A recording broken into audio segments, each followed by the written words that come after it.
रात के करीब 12 बज रहे थे। समीर अपनी पुरानी कार से शहर की ओर लौट रहा था। उस समय वह एक सुनसान हाईवे से गुजर रहा था। चारों तरफ सन्नाटा पसरा हुआ था।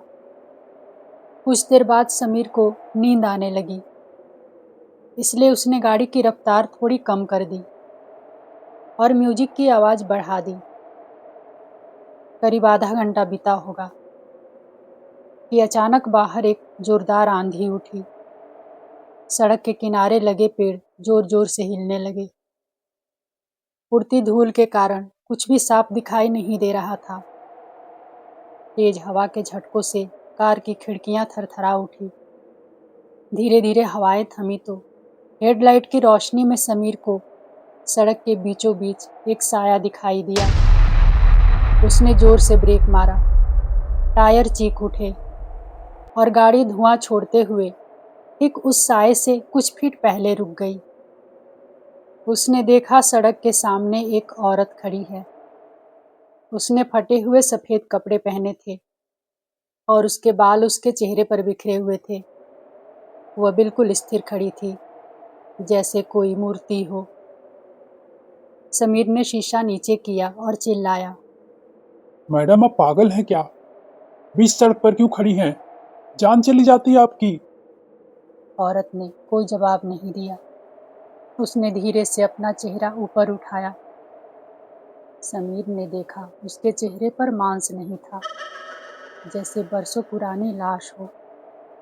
उसकी आंखों की जगह 2 काले गड्ढे थे, जहां से अजीब सी रोशनी निकल रही थी। समीर के रोंगटे खड़े हो गए। उसने तुरंत गियर बदला और गाड़ी को रिवर्स में लिया। गाड़ी मोड़ी और पीछे की तरफ पूरी रफ्तार में भागने लगा। लेकिन जब उसने रियर व्यू मिरर में देखा तो उसकी चीख निकल गई। वह औरत सड़क पर खड़ी नहीं थी, बल्कि हवा में लहराती हुई उसकी गाड़ी के ठीक पीछे आ रही थी। उसकी रफ्तार कार जितनी ही तेज थी। यह नज़ारा देखते ही समीर का दिल जोर जोर से धड़कने लगा। उसके हाथ कांपने लगे और दिमाग सुन्न पड़ गया। समीर ने कार की रफ्तार और बढ़ा दी। उसे लग रहा था जैसे अब हर सेकंड उसकी जिंदगी उससे फिसलती जा रही हो। अब वह साया शीशे के बिल्कुल करीब था। अचानक गाड़ी के अंदर का तापमान बर्फीला हो गया। समीर की सांसें तेज हो गई और उसकी पीठ पसीने से भीग गई। तभी समीर को सामने एक पुराना पुल दिखाई दिया, जिसके पार करते ही शोर से भरा बाजार शुरू होता था, जहां पूरी रात रोशनी रहती थी। समीर के मन में एक आखिरी उम्मीद जगी। उसने सोचा शायद पुल पार करते ही वह आत्मा उसका पीछा छोड़ देगी। लेकिन जैसे ही गाड़ी पुल पर चढ़ी, रेडियो पर अचानक भयानक चीखें सुनाई देने लगी। समीर को एक तेज ठंडी हवा का एहसास हुआ और उसने कांपते हुए बगल वाली सीट पर नजर डाली। उस औरत की आत्मा अब वहां बैठी थी, बिल्कुल उसके पास। उसने अपना डरावना चेहरा समीर की ओर घुमाया और अपना ठंडा सड़ा हुआ हाथ समीर के गले पर रख दिया। घबराहट और गले पर बढ़ते दबाव के कारण समीर की सांसें थमने लगी। उसकी पकड़ ढीली पड़ गई। स्टीयरिंग उसके हाथ से फिसला और पूरी तरह छूट गया। गाड़ी का संतुलन बिगड़ा और वह बेकाबू होकर लहराई और अगले ही पल वह पुल की रेलिंग तोड़ती हुई नीचे जा गिरी। अगली सुबह पुलिस को पुल के नीचे समीर की कार मिली। गाड़ी का दरवाजा अंदर से बंद था और खिड़कियों पर अंदर की तरफ से किसी के पंजों के निशान थे, जैसे कोई बाहर निकलने के लिए तड़प रहा हो। और सबसे अजीब बात यह थी कि समीर का कहीं कोई पता नहीं था।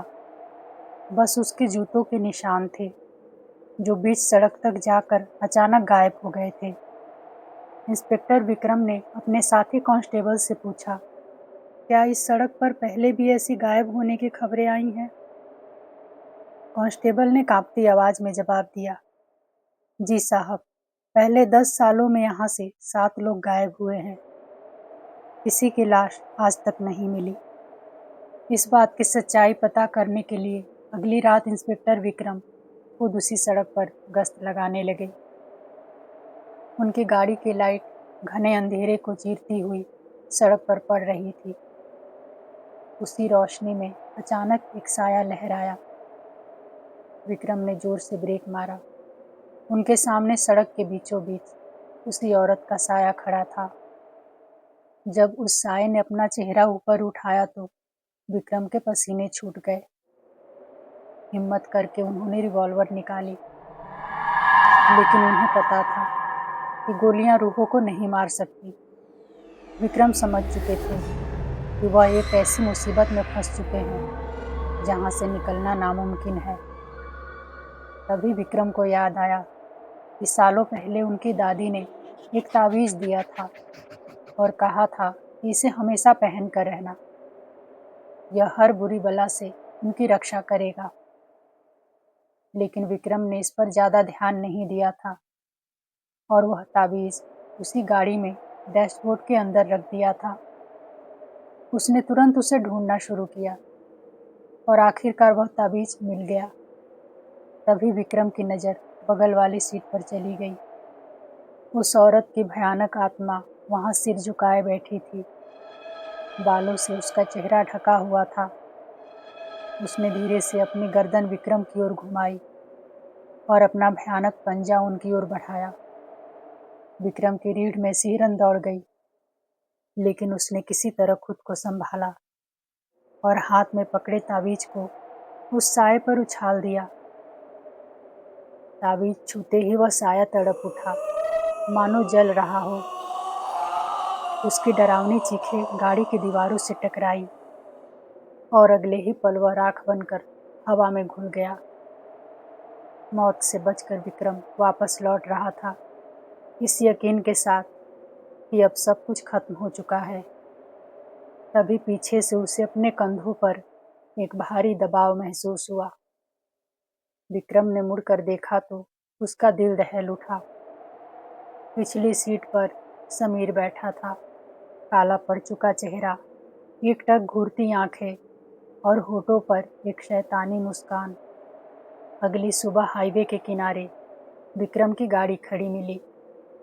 दरवाजे बंद थे, चाबी अंदर ही थी। विक्रम कहीं नहीं था।